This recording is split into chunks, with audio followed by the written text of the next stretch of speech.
असा चमचमीत मासा बघून तर तुमच्या तोंडाला नक्कीच पाणी सुटलं असेल।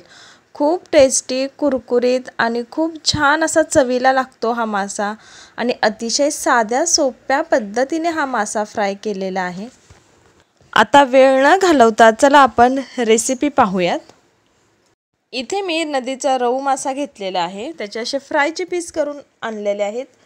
आता मस्तपैकी आपण त्याला लिंबू लावून घ्यायचा। आता एवढ्या 6 पीससाठी अर्धा लिंबू पुरेसा आहे आणि छानपैकी दोन्ही साईडने लिंबू छान असा लावून घ्यायचा आहे।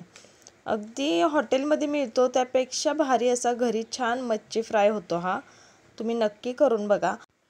आता सर्व माशाच्या पीसला आपण हळद लावून घ्यायची आहे। इथे मी हळद टाकलेली आहे। आता त्यानंतर मीठ मी घातलेलं आहे। मीठ थोडं कमीच वापरायचं कारण फ्रायला जास्त मीठ लागत नाही। त्यानंतर कॉर्नफ्लॉवर मी इथं 2 चमचे घेतलेला आहे आणि तो व्यवस्थित सर्व माशाच्या पीसवर टाकायचा आहे। आता कॉर्नफ्लॉवरमुळे काय होतं, छान असा कुरकुरीतपणा येतो माशांना, त्यामुळे कॉर्नफ्लॉवर नक्की वापरायचा। आणि इथे मी 3 चमचे आपलं ज्वारीचं पीठ घेतलेलं आहे, रोजच्या भाकरीतलं हे पीठ घेतलेलं आहे आणि ते देखील छान असं माशांवर टाकायचं आहे। त्यानंतर इथं लाल तिखट मी 1.5 चमचा घेतलेला आहे। लाल मिरची पावडर तुम्ही तुमच्या आवडीनुसार वापरू शकता, कमी जास्त करू शकता।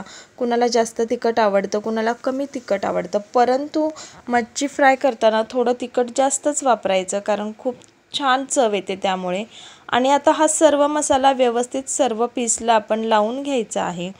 आता काही वेळेस काही ठिकाणी रवा वापरला जातो, परंतु रव्यामुळे काय होतं, जास्त तेल ओढलं जातं आणि तेलकट मासा फ्राय होतो। तसं काय होऊ नये म्हणून हे 2 पीठं मी वापरलेली आहेत आणि त्यामुळे हे अतिशय छान आणि कुरकुरीत असे मासे होतात। तुम्ही असे नक्की करून बघायचं आहे आणि करून झाल्यानंतर मला सांगा की कसा झाला आहे मासा फ्राय, कारण एवढ्या परफेक्ट प्रमाणात छान असा मासा फ्राय होतो। आता सर्व पीसला व्यवस्थित सर्व मसाला लावून झालेला आहे। आता मस्त आपण हे फ्राय करून घेऊयात। गॅसवर तवा ठेवलेला आहे। आता 2 चमचे बरोबर ह्यामध्ये तेल घालायचं आहे, त्यापेक्षा जास्त घालायचं नाही, काहीच गरज नाही। आता तेल छान असं तापल्यानंतर कढीपत्ता टाकायचा आहे। कढीपत्ता छान असा तडतडून द्यायचा आहे। कढीपत्त्यामुळे खूप छान टेस्ट येते माशांना, तुम्ही नक्की टाकून बघा। आता त्यानंतर आपण एक पीस माशाचा तव्यामध्ये टाकणार आहोत। अगदी व्यवस्थित असं छानपैकी टाकून घ्यायचं आहे। खूप छान मासे होतात हे। आता गॅस थोडासा मीडियमच ठेवायचा, मोठाही नाही आणि बारीकही नाही। मीडियम गॅसवर छान असे भाजून घ्यायचे आहेत हे मासे। आता एका साईडने भाजल्यानंतर आपण पलटून घेऊयात आणि दुसऱ्या साईडने देखील छान असे कुरकुरीत मासे फ्राय करून घ्यायचे आहेत। अशाच प्रकारे तुम्ही कोणताही मासा फ्राय करू शकता। कोलंबीसुद्धा अशी फ्राय करू शकता, पॉपलेट, बांगडा, कोणताही मासा या प्रकारे फ्राय करून बघा, खूप सुंदर होतो आणि खूप कुरकुरीतपणा येतो ह्या माशांना आणि जास्त वेळ देखील हा कुरकुरीतपणा टिकून राहतो, मासे मऊ पडत नाहीत। आता छानपैकी दुसऱ्या साईडने देखील आपण परतून घेतलेले आहेत। आता मस्तपैकी ते देखील आपण दुसऱ्या साईडने भाजून घेऊयात।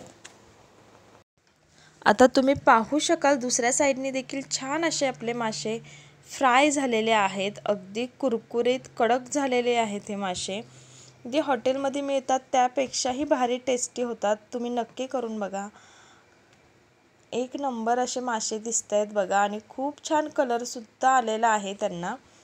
तर तुम्हाला हा व्हिडिओ कसा वाटला नक्की आम्हाला कमेंट करून कळवा। तसेच व्हिडिओ आवडला असेल तर व्हिडिओला नक्की एक लाईक करा, व्हिडिओ शेअर करा आणि आमच्या आपलं स्वयंपाकघर आणि आपण या यूट्यूब चॅनलला सबस्क्राईब करायला विसरू नका। तसेच शेजारील बेल आयकॉनलाही क्लिक करा, जेणेकरून येणाऱ्या नवनवीन व्हिडिओचं नोटिफिकेशन सर्वात अगोदर तुमच्या मोबाईलवर येईल।